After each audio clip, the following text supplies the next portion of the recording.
Ya, gelombang aksi protes yang sempat mengguncang ibu kota dan menelan korban jiwa beberapa waktu lalu kini berbuntut pada langkah politik besar dari Presiden Prabowo Subianto.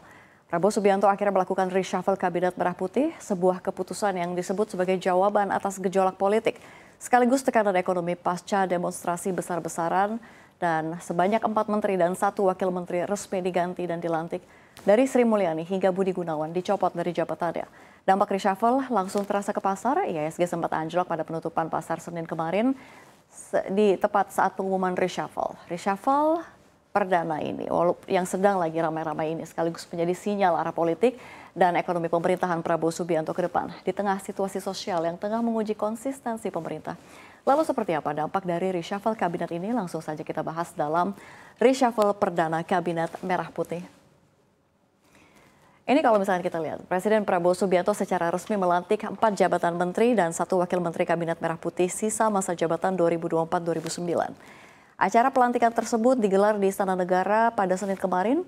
Para menteri dilantik berdasarkan keputusan Presiden Republik Indonesia nomor 86/P tahun 2025 tentang pemberhentian dan pengangkatan menteri dan wakil menteri negara Kabinet Merah Putih periode tahun 2024-2029. Keempat menteri dan 1 wakil menteri yang dilantik ada Purbaya Yudisadewa sebagai Menteri Keuangan menggantikan Sri Mulyani, lalu juga ada Mukhtarudin sebagai Menteri Perlindungan Pekerja Migran Indonesia, Kepala Badan Perlindungan Pekerja Migran Indonesia menggantikan Abdul Qadir Karding.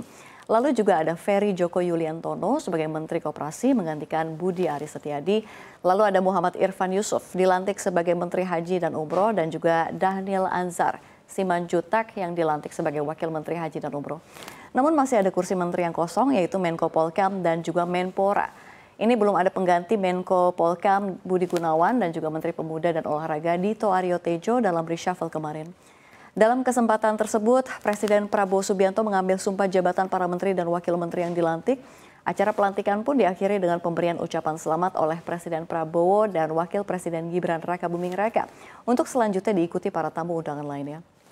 Di tengah proses reshuffle pada Senin lalu begitu ya, ternyata respons pasar ini mengalami tekanan yang membuat IHSG ditutup di zona merah. Jadi dengan pelemahan 1,28%.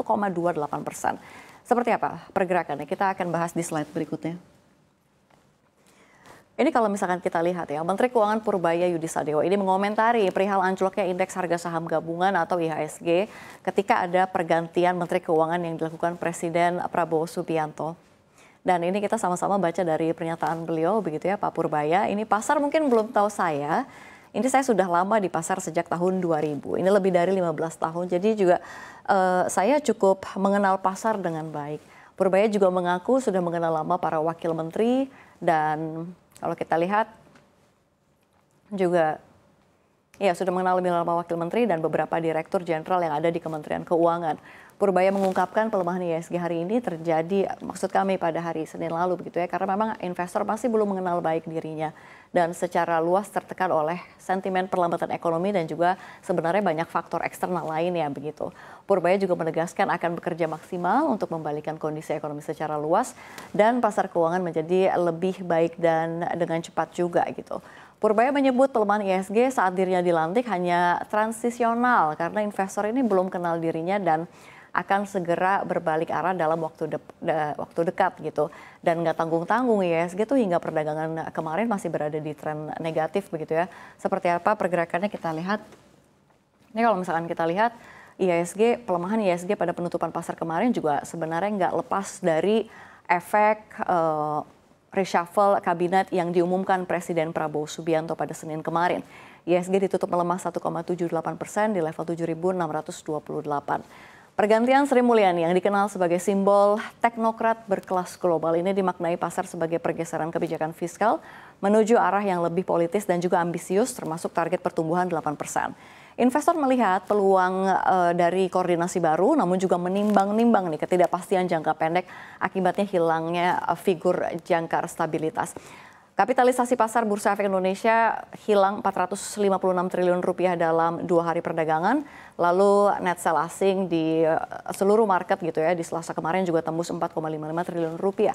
Sementara net foreign sale di Senin tembus 526,17 miliar rupiah. Nah untuk rupiah juga di hari Selasa aja sudah melemah lebih dari 1% begitu terhadap dolar Amerika Serikat.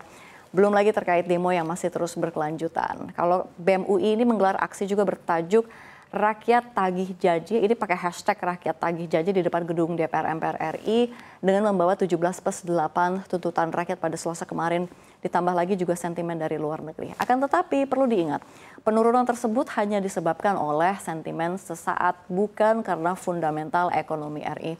Karena memang perekonomian Indonesia ini masih tumbuh 5,12% secara tahunan year on year.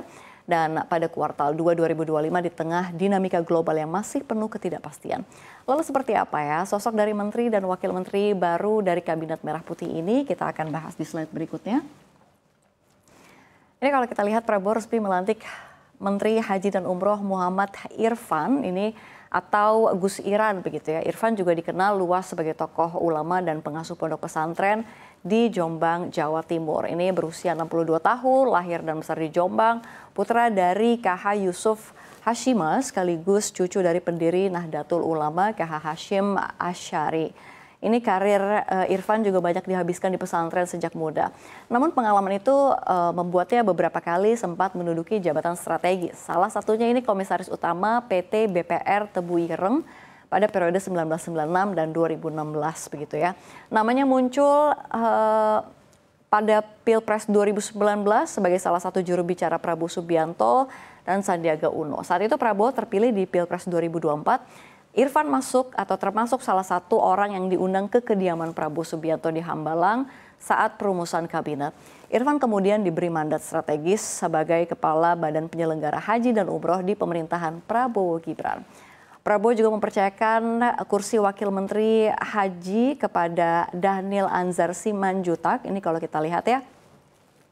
Ini merupakan sosok politikus Gerindra yang karirnya berawal dari dunia akademik. Ini kalau kita lihat ada profilnya Dhanil Anzar Simanjuntak begitu, dia dari akademik dan juga organisasi Islam.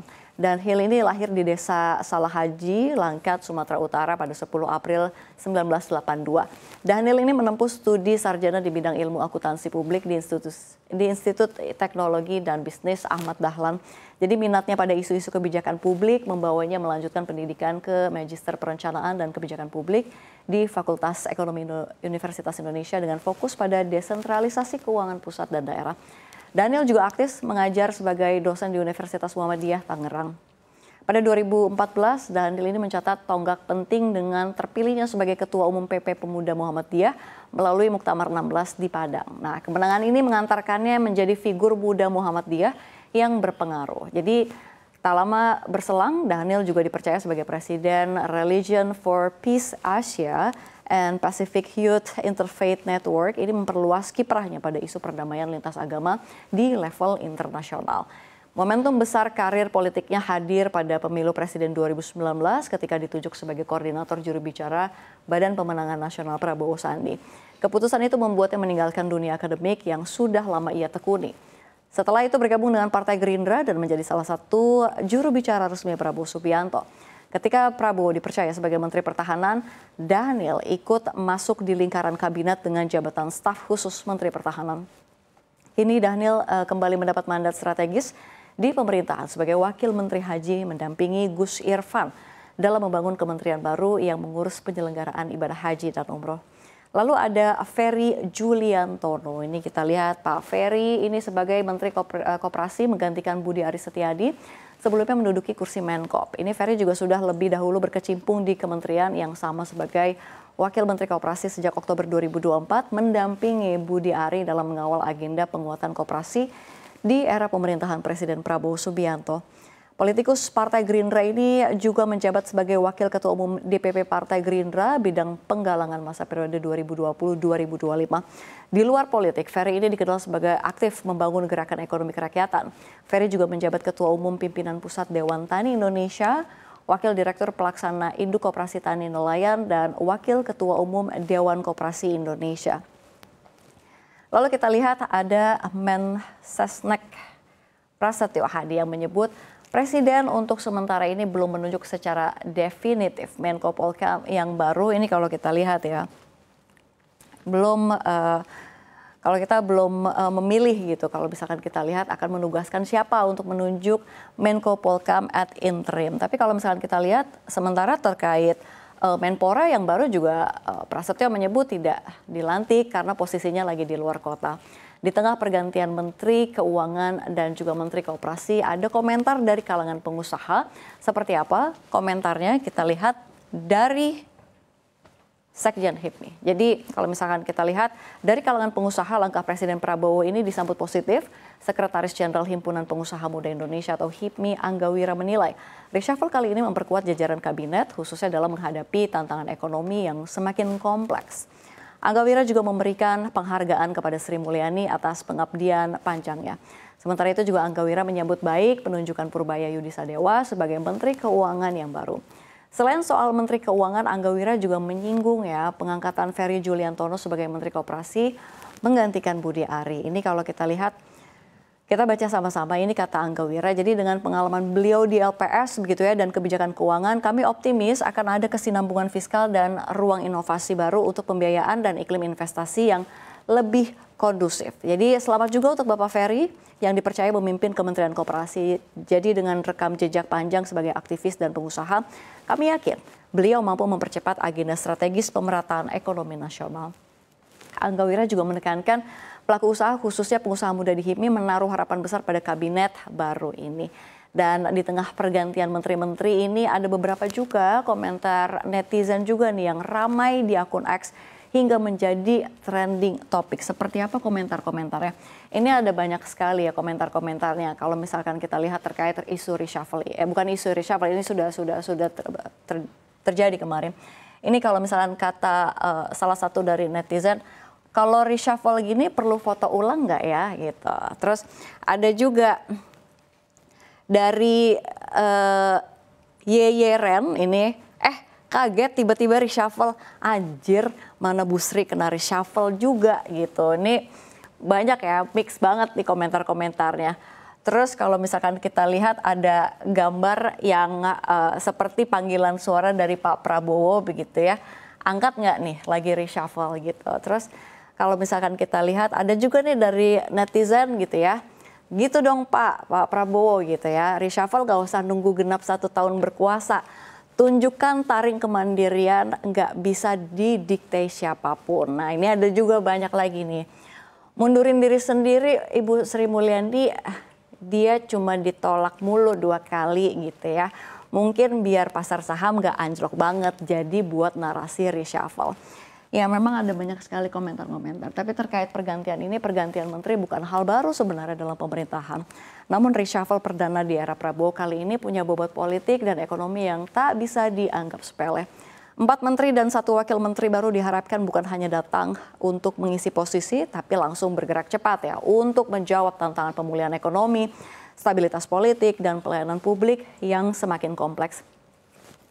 Kita tentu nggak ingin melihat momentum ini sekedar seremonial politik aja, sementara pasar atau rakyat gitu ya tetap berjuang di tengah ketidakpastian. Reshuffle ini seharusnya jadi titik balik bahwa suara rakyat dan kepentingan bangsa ini harus ditempatkan di atas segalanya agar pengorbanan yang pernah terjadi tidak terulang lagi. Dan khusus untuk Ibu Sri Mulyani, terima kasih Ibu atas 17 tahun dedikasi dan pengabdian untuk Indonesia. Jejak kebijakan dan komitmen Ibu dalam menjaga stabilitas fiskal akan selalu menjadi bagian penting dari perjalanan ekonomi bangsa.